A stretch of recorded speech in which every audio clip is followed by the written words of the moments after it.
Praise the Lord. കർത്താവിൻ്റെ അതിപരിശുദ്ധമേറിയ നാമം വാഴ്ത്തപ്പെടുമാറാകട്ടെ. അനുഗ്രഹിക്കപ്പെട്ട നല്ല സമയത്തെ ഓർത്ത് കർത്താവിന് മാനവും മഹത്വവും പുകഴ്ചയും അർപ്പിക്കുന്നു. നല്ല സമയം എൻ്റെ പ്രിയമുള്ളവരെ അഭിസംബോധന ചെയ്യാൻ കർത്താവ് ഒരുക്കിയ വിലപ്പെട്ട അവസരങ്ങളെ ഓർത്ത് കർത്താവിന് സ്തോത്രം ചെയ്യുന്നു. എൻ്റെ പ്രിയപ്പെട്ടവരെ, ഈ കാലഘട്ടത്തിൽ ഒട്ടുമിക്ക പേരും ചിന്തിക്കുന്ന ഫേസ് ചെയ്യുന്നൊരു പ്രോബ്ലമാണ് ന്യായം മറിച്ച് കളഞ്ഞ് നീതി കിട്ടാതെ ഒറ്റപ്പെട്ടു പോകുന്ന, എത്ര സത്യസന്ധതയുണ്ടായിട്ടും എത്ര ന്യായമുണ്ടായിട്ടും ആ ന്യായമൊക്കെ മറിച്ച് കളഞ്ഞ് അന്യായം വെളിപ്പെട്ടു വരുന്നൊരു സാഹചര്യം ഒരു ജീവിതാനുഭവത്തിൽ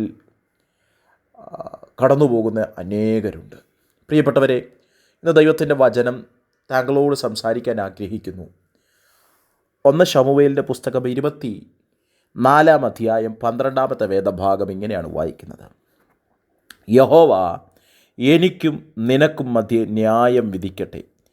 യഹോവ എനിക്ക് വേണ്ടി നിന്നോട് പ്രതികാരം ചെയ്യട്ടെ. എന്നാൽ എൻ്റെ കൈ നിൻ്റെ മേൽ വീഴുകയില്ല. ദൈവത്തിന് സ്തോത്രം. വളരെ അനുഗ്രഹിക്കപ്പെട്ട ദാവീദിൻ്റെ ഒരു സ്റ്റേറ്റ്മെൻറ്റാണ്. തൻ്റെ ഹൃദയത്തിൻ്റെ അടിത്തട്ടിൽ നിന്ന് പറയുന്നൊരു സ്റ്റേറ്റ്മെൻറ്റാണ്. വെറുതെ വെറും വാക്ക് പറയുന്നതല്ല.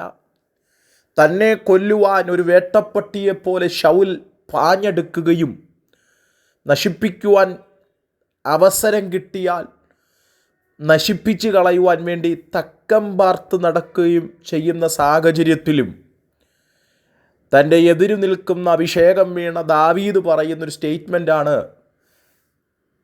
എന്നാൽ എൻ്റെ കൈ നിൻ്റെ മേൽ വീഴുകയില്ല. ദൈവത്തിന് സ്തോത്രം.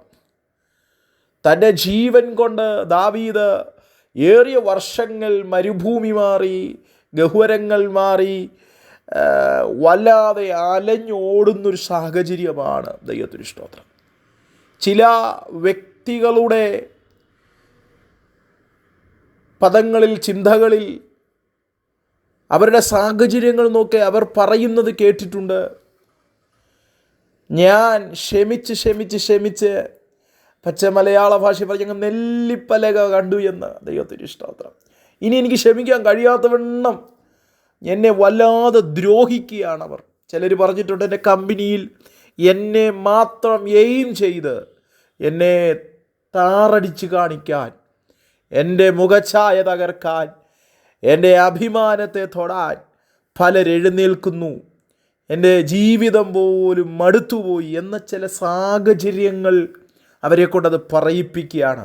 ദൈവത്തിൻ്റെ പരിശുദ്ധാത്മാവിൻ്റെ പ്രിയമുള്ളവരെ നോക്കി ഇന്ന് ഈ സമയത്ത് ദൂത് കൈമാറുന്നത്, താങ്കൾ മിണ്ടാതിരുന്നിട്ടും, താങ്കളുടെ ഭാഗത്ത് ന്യായമുണ്ടായിരുന്നിട്ടും, സത്യസന്ധമായി നിന്നിട്ടും ആ ന്യായത്തെ അന്യായം കൊണ്ട് മറയ്ക്കുകയും സത്യസന്ധമായി നിന്നതിൻ്റെ പേരിൽ ഒറ്റപ്പെടുത്തിക്കളയുകയും ചെയ്തിട്ടുണ്ടെങ്കിൽ, താങ്കൾ എവിടെയെങ്കിലും സൈലൻ്റായി പോയിട്ടുണ്ടെങ്കിൽ, താങ്ക് യു ജീസസ്, എവിടെയെങ്കിലും മിണ്ടാതായി പോയിട്ടുണ്ടെങ്കിൽ, ദൈവത്തിൻ്റെ വചനം പറയുന്നു, താങ്കൾ മിണ്ടാതിരുന്നിടത്ത് താങ്കൾക്ക് വേണ്ടി സംസാരിക്കാൻ, താങ്കൾക്ക് വേണ്ടി മിണ്ടുവാൻ ഒരു സർവശക്തിയുള്ള ദൈവമുണ്ട്. ഇവിടെ ദാവീദിനെ ശൗൽ തേടിപ്പോകുന്നൊരു സാഹചര്യമാണ്.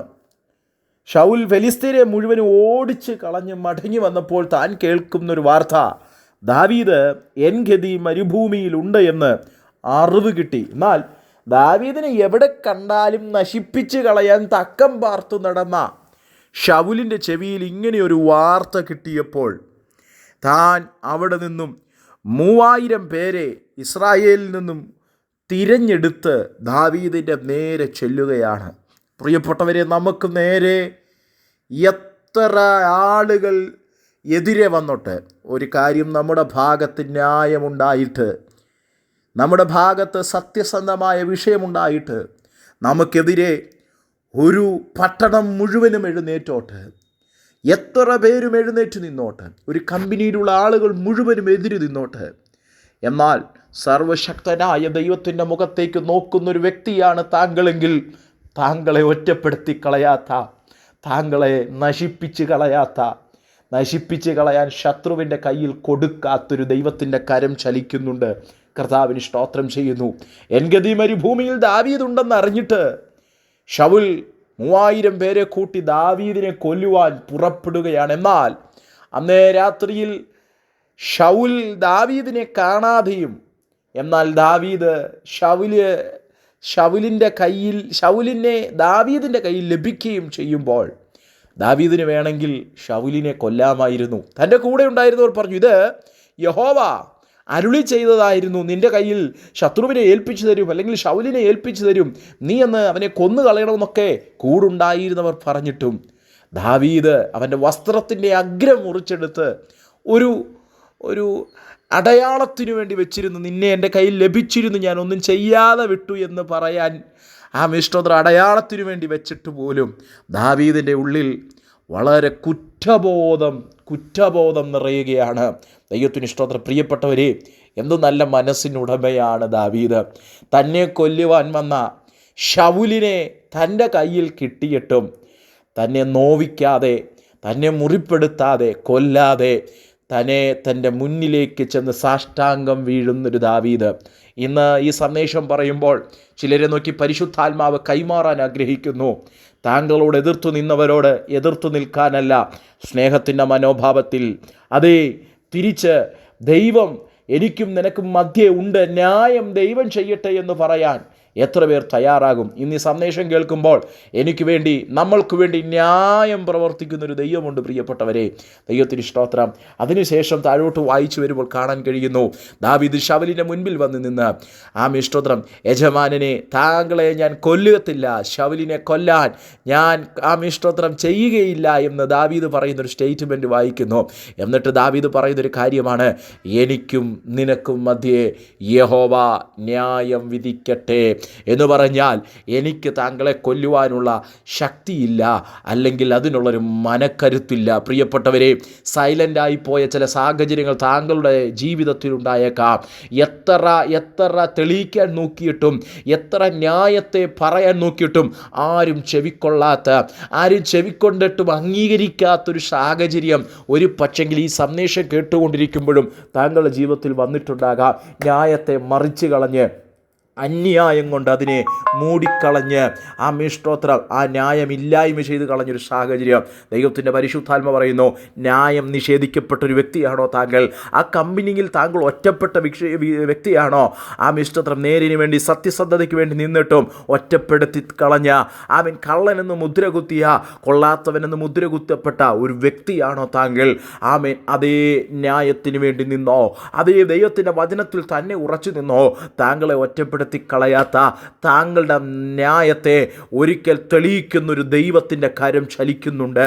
ഇന്നൊരു പക്ഷെങ്കിൽ ന്യായം മറിച്ച് കളഞ്ഞേക്കാം, ഇന്നൊരു പക്ഷെങ്കിൽ ന്യായം കിട്ടിയില്ലെന്ന് വന്നേക്കാം. എന്നാൽ താങ്കൾക്ക് വേണ്ടി ന്യായം വിധിക്കുന്ന, എനിക്ക് വേണ്ടി ന്യായം വിധിക്കുന്നൊരു ദൈവമുണ്ട്, എനിക്ക് വേണ്ടി പ്രവർത്തിക്കുന്നൊരു ദൈവമുണ്ട്, ഞാൻ ആരാണെന്ന് തെളിയിക്കുന്നൊരു ദൈവമുണ്ട്. പ്രാർത്ഥനയോടെ, ദൈവാശ്രയ ബോധ്യത്തോടെ, എതിർത്തു നിൽക്കാനല്ല, സ്നേഹത്തിൻ്റെ മനോഭാവത്തിൽ മുൻപോട്ട് പോകാം. ആരുടെയും തകർച്ച കാണാനല്ല, ആരുടെയും തകർച്ച കണ്ട് സന്തോഷിക്കാനല്ല, മറിച്ച് സ്തോത്രം അവർക്ക് വേണ്ടിയും പ്രാർത്ഥിക്കാനുള്ളൊരു മനോഭാവം പരിശുദ്ധാത്മാവ് ഇന്ന് നമ്മളുടെ പക്കൽ ഏൽപ്പിക്കുകയാണ്. സ്നേഹത്തിൻ്റെ, ക്ഷമയുടെ, സ്തോത്ര ഹല്ലേലൂയ, പരോപകാരത്തിൻ്റെ, ദയയുടെ മനോഭാവത്തിൽ മുൻപോട്ട് പോകാൻ അതേ നമുക്ക് വേണ്ടി ന്യായം വിധിക്കും. അങ്ങനെയാണെങ്കിൽ നമുക്ക് വേണ്ടി നീതിയോടെ ന്യായം വിധിക്കുന്നൊരു ദൈവമുണ്ട്. വളരെ പ്രാർത്ഥനയോടെ ദൈവവചനത്തിൽ അടിയുറച്ചുകൊണ്ട്, ദൈവവചനത്തിൽ വിശ്വസിച്ചുകൊണ്ട് ന്യായം നിവർത്തിക്കുന്നൊരു ദൈവമുണ്ട് എന്ന് അർത്ഥവാക്യത്തോടെ നമുക്ക് മുൻപോട്ട് പോകാം. കർത്താവ് നമ്മെ ഏവരെയും ഈ വചനങ്ങളാൽ അനുഗ്രഹിക്കുമാറാകട്ടെ. God bless you.